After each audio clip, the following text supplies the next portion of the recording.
Yes, good morning, students.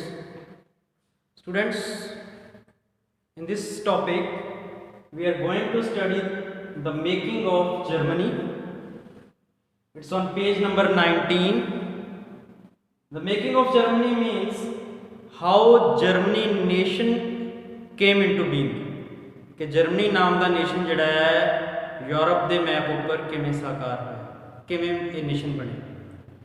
जिस time की ਅਸੀਂ ਗੱਲ कर रहे हैं अराउंड 1850 समवेयर 1848, उस टाइम ते जर्मनी नाम का कोई भी नेशन ना वर्ल्ड के मैप ते ना यूरोप के मैप ते सी। उस टाइम ते यूरोप के विच जर्मन लैंग्वेज बोलने वालियां अलग अलग टैरिटरीज मौजूद सीगियां।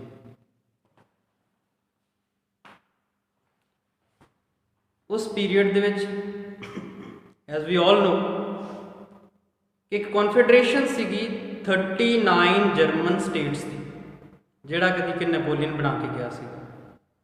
जदों नैपोलीयन ने अलग अलग जर्मन टैरिटरीज नूं जित्तिया सीगा तो उन्हें 13 जर्मन एरियाज की एक यूनीयन बना दी सी, जिन्होंने कॉन्फेडरेशन ऑफ जर्मन टैरिटरीज का नाम दिता गया सी।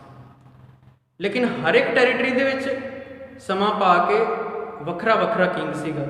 हर एक जर्मन स्टेट दे विच, हर एक जर्मन स्पीकिंग एरिया दे विच वखरा किंग सी, जिस करके उन्होंने कोई नैशनल यूनिटी नहीं सी। लेकिन काफ़ी टाइम तो लोगों की डिमांड सीगी कि वो एक होना चाहते सी, वो जर्मनी नेशन खड़ा करना चाहते थे जिथे सिर्फ एक ही रूलर होए जिहड़ा उन्होंने सब के उपर राज करे। सो देखते हैं टाइम है 1848 के करीब कि लोग की कोशिशां कर रहे हैं जर्मनी नाम का नेशन बनाने वास्ते। Let's begin. Number 1, 1848 Frankfurt parliament. पिछली वीडियो में डिस्कस किया सीगा कि 1848 दे विच एक फ्रैंकफर्ट पार्लीमेंट बनाई गई, जिहदे विच सारियां जर्मन स्टेट्स दे विचों इलैक्टिड लीडर्स आए सीगे और उन्होंने कोशिश की कि आपां जर्मनी नेशन बनाइए। एक उन्होंने कॉन्स्टिट्यूशन भी तैयार कर लिया। बाद विच प्रशिया के किंग नूं उन्होंने ऑफर किया कि तुसीं नवें जर्मनी नेशन के किंग होवोगे, लेकिन तुहाडीआं पावर्स लिमिटिड होणगीआं। तुसीं कॉन्स्टिट्यूशन के अकॉर्डिंग रूल करोगे, पार्लीमेंट के अकॉर्डिंग रूल करोगे। लेकिन ये जिहड़ियां कंडीशन सीगियां उस टाइम के प्रशियन किंग नूं मंजूर नहीं सी, जिस करके उन्हें ना कर दी और फ्रैंकफर्ट पार्लीमेंट सानूं पता है कि फेल हो गई सी। सो पहला जिहड़ा इनिशिएटिव सीगा जर्मनी नूं यूनीफाई करन दा वो टोटली फेल हो गया। उस तो बाद कुछ ऐसे इवेंट्स होए जिन्हां ने कि आने वाले 20 सालों के जर्मनी नूं एक प्रॉपर नेशन बना दिता। की सीगे देखते हैं। Number 2, later Prussia became leader to unify Germany.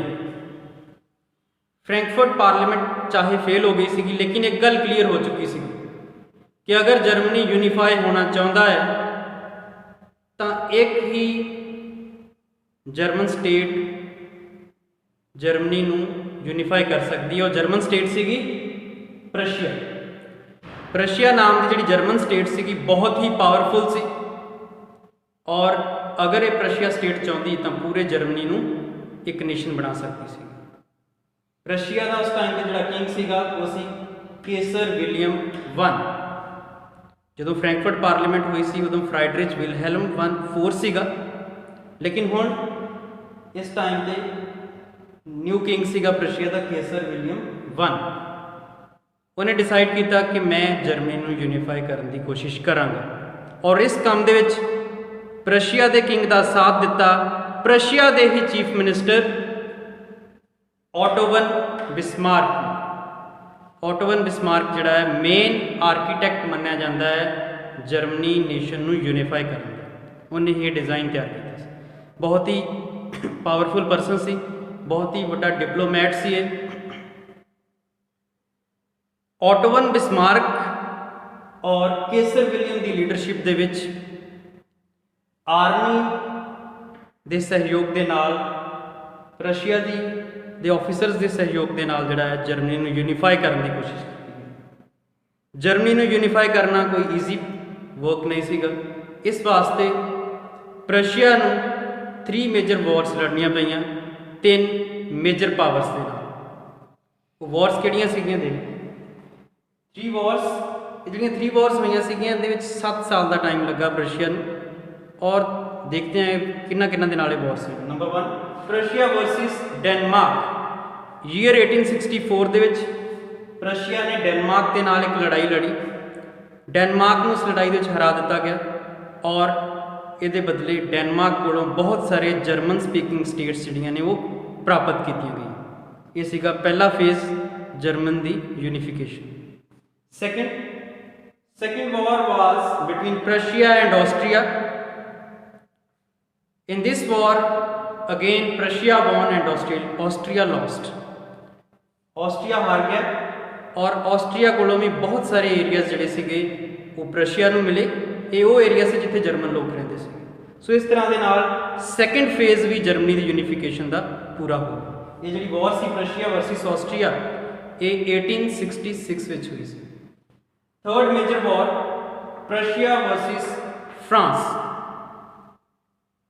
France ਦੇ ਕੋਲ ਵੀ ਕੁਝ ਏਰੀਆ ਸੀਗੇ ਜਰਮਨੀ ਦੇ ਔਰ 1870 ਦੇ ਵਿੱਚ ਇਹ ਵਾਰ ਸ਼ੁਰੂ ਹੋਈ ਸੀਗੀ ਔਰ 1871 'ਚ ਇਹ ਵਾਰ ਖਤਮ ਹੋਈ ਔਰ ਆਖਿਰਕਾਰ ਪ੍ਰਸ਼ੀਆ ਜਿੱਤ ਗਿਆ, ਫਰਾਂਸ ਹਾਰ ਗਿਆ ਔਰ ਫਰਾਂਸ ਕੋਲੋਂ ਵੀ ਕਾਫੀ ਸਾਰੇ ਏਰੀਆ ਜਿਹੜੇ ਹੈ ਉਹ ਪ੍ਰਸ਼ੀਆ ਨੂੰ ਪ੍ਰਾਪਤ ਹੋਏ। ਸੋ ਇਸ ਤਰ੍ਹਾਂ ਦੇ ਨਾਲ ਤਿੰਨਾਂ ਹੀ ਵਾਰਸ ਦੇ ਨਾਲ ਬਹੁਤ ਸਾਰੀਆਂ ਜਰਮਨ ਸਟੇਟਸ ਜਿਹੜੀਆਂ ਨੇ ਉਹ ਪ੍ਰਸ਼ੀਆ ਨੂੰ ਪ੍ਰਾਪਤ ਹੋਈਆਂ। ਕੁਝ ਸਟੇਟਸ ਆਪ ਵੀ ਮਿਲ ਗਈਆਂ ਪ੍ਰਸ਼ੀਆ ਦੇ ਨਾਲ ਔਰ ਇਸ ਤਰ੍ਹਾਂ ਦੇ ਨਾਲ ਸਾਰੀਆਂ ਜਰਮਨ ਸਪੀਕਿੰਗ ਟੈਰੀਟਰੀਜ਼ ਨੂੰ ਮਿਲਾ ਕੇ ਪ੍ਰਸ਼ੀਆ ਦੀ ਲੀਡਰਸ਼ਿਪ ਦੇ ਅੰਡਰ ਯੂਨੀਫਾਈ ਕੀਤਾ ਗਿਆ ਔਰ ਜਰਮਨੀ ਨਾਮ ਦਾ ਨੇਸ਼ਨ ਬਣਾਇਆ ਗਿਆ। ਜਦੋਂ ਜਰਮਨੀ ਨੇਸ਼ਨ ਬਣਿਆ ਪਹਿਲੀ ਵਾਰ ਉਸ ਟਾਈਮ ਈਅਰ ਸੀ 1871 ਔਰ ਇਸ ਨਿਊ ਜਰਮਨ ਨੇਸ਼ਨ ਦਾ ਜਿਹੜਾ ਕਿੰਗ ਸੀਗਾ ਉਹ ਕਿਸੇ ਹੋਰ ਪਰਸਨ ਨੂੰ ਨਹੀਂ ਬਣਾਇਆ ਗਿਆ ਬਲਕਿ ਪ੍ਰਸ਼ੀਆ ਦੇ ਹੀ ਕਿੰਗ ਕੇਸਰ ਵਿਲੀਅਮ I ਨੂੰ ਨਿਊ ਜਰਮਨ ਨੇਸ਼ਨ ਦਾ ਕਿੰਗ ਬਣਾਇਆ ਗਿਆ ਔਰ ਇਹਦੇ ਨਾਲ ਹੀ ਜਿਹੜਾ ਜਰਮਨੀ ਦੀ ਯੂਨੀਫਿਕੇਸ਼ਨ ਪੂਰੀ ਹੋ ਜਾਂਦੀ ਹੈ। ਸਟੂਡੈਂਟਸ ਸੋ ਇਹ ਜਿਹੜਾ ਈਅਰ ਤੁਸੀਂ ਮਾਈਂਡ 'ਚ ਰੱਖਣਾ ਹੈ ਕਿ ਜਰਮਨੀ ਵਾਸ ਯੂਨੀਫਾਈਡ ਇਨ 1871। ਸੋ 1871 ਦੇ ਜਰਮਨੀ ਦੀ ਯੂਨੀਫਿਕੇਸ਼ਨ ਪੂਰੀ ਹੋਈ ਸੀ। ਯੂਨੀਫਿਕੇਸ਼ਨ ਦਾ ਮਤਲਬ ਹੁੰਦਾ ਹੈ ਇਕੱਠਿਆਂ ਕਰਨਾ, ਇੱਕ ਕਰ ਦੇਣਾ। ਪਹਿਲਾਂ ਜਰਮਨੀ ਇੱਕ ਨੇਸ਼ਨ ਨਹੀਂ ਸੀ। ਜਰਮਨ ਲੈਂਗੁਏਜ ਬੋਲਣ ਵਾਲੇ ਜਿਹੜੇ ਲੋਕ ਸੀਗੇ ਉਹ ਬਿਖਰੇ ਪਏ ਸੀ ਛੋਟੇ ਛੋਟੇ ਰਾਜਾਂ ਦੇ ਵਿੱਚ, ਲੇਕਿਨ ਉਹਨਾਂ ਸਾਰੀਆਂ ਸਟੇਟਸ ਨੂੰ ਇਕੱਠਾ ਕਰਕੇ ਪ੍ਰਸ਼ੀਆ ਨੇ ਜਰਮਨੀ ਨਾਮ ਦਾ ਨੇਸ਼ਨ ਬਣਾਇਆ ਔਰ ਕਿਉਂਕਿ ਜਰਮਨੀ ਨੇਸ਼ਨ ਬਣਾਉਣ ਦੇ ਵਿੱਚ ਸਭ ਤੋਂ ਵੱਡਾ ਕੰਟਰੀਬਿਊਸ਼ਨ ਪ੍ਰਸ਼ੀਆ ਦਾ ਹੀ ਸੀਗਾ, ਇਸ ਕਾਰਨ ਪ੍ਰਸ਼ੀਆ ਦੇ ਹੀ ਕਿੰਗ ਕੇਸਰ ਵਿਲੀਅਮ I ਜਿਹੜਾ ਹੈ ਉਹ ਕਿੰਗ ਬਣਾਇਆ ਗਿਆ ਜਰਮਨੀ। ਇਹਦੇ ਨਾਲ ਹੀ ਟੌਪਿਕ ਫਿਨਿਸ਼ ਹੁੰਦਾ ਹੈ। ਪਲੱਸ ਕੁਝ ਚੀਜ਼ਾਂ ਹੋਰ ਇਹਦੇ ਟੌਪਿਕਸ ਨੇ, ਉਹ ਇਹ ਹੈ ਕਿ ਜਦੋਂ ਜਰਮਨੀ ਨੇਸ਼ਨ ਬਣ ਗਿਆ ਔਰ ਪ੍ਰਸ਼ੀਆ ਦਾ ਕਿੰਗ ਵਿਲੀਅਮ I ਉਹਦਾ ਰਾਜਾ ਵੀ ਬਣ ਗਿਆ ਤਾਂ ਉਸ ਤੋਂ ਬਾਅਦ ਜੋ ਸਿਸਟਮ ਪ੍ਰਸ਼ੀਆ ਵਿੱਚ ਚੱਲ ਰਿਹਾ ਸੀਗਾ ਉਹੀ ਸਿਸਟਮ ਸਾਰਾ ਜਿਹੜਾ ਹੈ ਜਰਮਨੀ ਦੇ ਵਿੱਚ ਲਾਂਚ ਕੀਤਾ ਗਿਆ। ਉਹੀ ਸਿਸਟਮ ਉਹਦੇ ਵਿੱਚ ਵੀ ਇੰਪਲੀਮੈਂਟ ਕੀਤਾ ਗਿਆ ਪੂਰੇ ਜਰਮਨੀ ਨੇਸ਼ਨ ਦੇ ਵਿੱਚ ਔਰ ਜਰਮਨੀ ਨੇਸ਼ਨ ਦੇ ਵਿੱਚ ਜਿਹੜਾ ਹੈ ਕਰੰਸੀ ਦਾ ਮਾਡਰਨਾਈਜੇਸ਼ਨ ਕੀਤਾ ਗਿਆ, ਬੈਂਕਿੰਗ ਦਾ ਮਾਡਰਨਾਈਜੇਸ਼ਨ ਕੀਤਾ ਗਿਆ, ਜੁਡੀਸ਼ੀਅਲ ਸਿਸਟਮ, ਲੀਗਲ ਸਿਸਟਮ ਸਭ ਦਾ ਮਾਡਰਨਾਈਜੇਸ਼ਨ ਕਰ ਦਿੱਤਾ ਗਿਆ ਔਰ ਪ੍ਰਸ਼ੀਆ ਕੰਟਰੀ ਜਿਹੜਾ ਹੈ ਉਹ ਇੱਕ ਤਰ੍ਹਾਂ ਦਾ ਜਰਮਨੀ ਵਾਸਤੇ ਰੋਲ ਮਾਡਲ ਸੀ। ਜੋ ਵੀ ਪ੍ਰਸ਼ੀਆ 'ਚ ਚੱਲ ਰਿਹਾ ਸੀ ਸਾਰਾ ਕੁਝ ਹੁਣ ਜਰਮਨੀ ਨੇਸ਼ਨ 'ਚ ਇੰਪਲੀਮੈਂਟ ਕਰ ਦਿੱਤਾ।